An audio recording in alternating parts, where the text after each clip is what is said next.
To this day. To this day. To this day. To this day. To this day.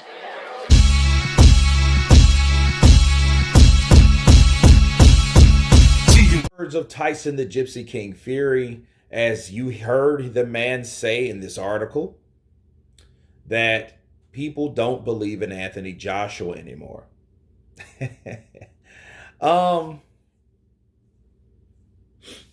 I'll say this. Joshua is in limbo right now. Joshua is in limbo every time he takes an L. The only thing is Joshua has been in there with different varieties of fighters, whereas Tyson Fury's been in there with basically the same guy for 3 years. 18, 2020, 2021. Everyone else has been a tune-up for Tyson Fury. And besides that, you had Vladimir Klitschko, whereas Anthony Joshua's been in there with Joseph Parker, Dillian White, Andy Ruiz twice, Alexander Usyk, Vladimir Klitschko, which they have in common, Charles Martin, which he dethroned him. He knocked out the man that walks the earth like a god, right? Him and Ortiz and Adam Kalnaki have that in common now. What else? I mean, Joshua has fought different varieties, and he's fought guys that Tyson Fury didn't go anywhere near. But has people given up on Anthony? Some people have, but that's just normal people. Some fans are some of the worst enemy detractors. Some people, they're quick to jump on the bandwagon, but at the same time, they're also quick to jump off the bandwagon and jump on another if they see some type of disappointment or a shift or something happen with a particular fighter. It just shows you those type of fans, they're not really cool to have because they have no loyalty. So for those that think Anthony Joshua fell off or did this or did that, well, those are those type of people. I think also Tyson Fury is kind of bitter about the money that he had. You hear him talk about how AJ blew 90 million pounds or something like that.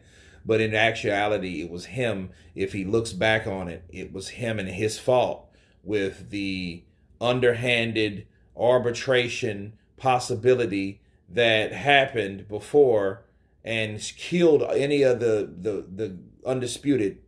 That would have been the fight we wanted to see. Joshua versus Fury. And Fury knows that's his fault. Anthony Joshua had nothing to do with it. Team Joshua had nothing to do with that. You can't blame any of those. No one on that side you can't blame.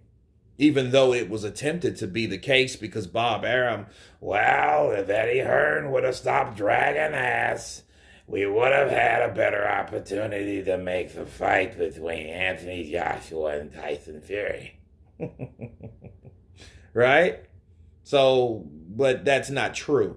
The truth is, Daniel Weinstein, Daniel Weinstein and Bob Arum are very close. Because they were very close, you can't tell me, and you can't convince me that Bob Arum didn't know that shit was going to shift the way it did. You can really view the way he responded to Eddie Hearn. Well, Eddie, what's going on, mate? Well, Eddie, it's over. There's nothing we can do about it. And the fight's off. We have to fight Wilder. That was pretty much it. That's how it would explain Eddie Hearn. He was like, okay, there's nothing we can do.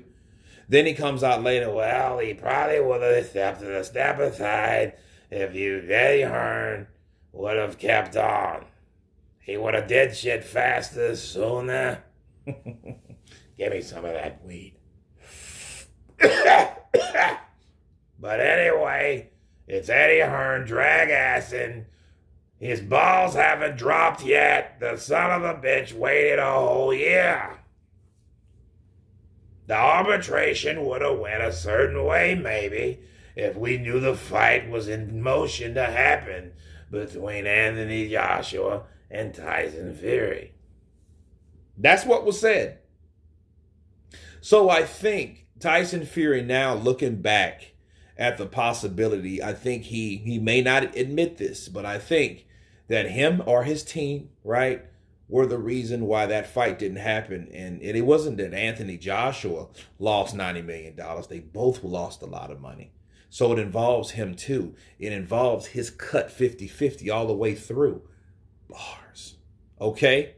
So that's what we're looking at. And I think Tyson Fury is now kind of, regretting that. And since he's regretting that, what's the best thing to do? Chop him down. I don't think people believe in him anymore. Right? So I think that's what that is about. But does people still believe in AJ? Of course they do. When AJ makes a statement or anything, people will listen. People will listen and they will continue to listen. If he loses, and it depends on how he loses to Alexander Usyk. But Alexander Usyk, if Usyk beats him again, I think Usyk should be looked at just as important as Tyson the Gypsy King Fury. And if Tyson Fury wins, the same goes for both guys. So I think they should both be on two even playing fields until they meet each other later on in the year. All right? But anyway, you guys tell me what you think of Tyson the Gypsy King Fury stating that no one believes in AJ anymore. Of course, please subscribe. And you guys been Counterpunch. Peace.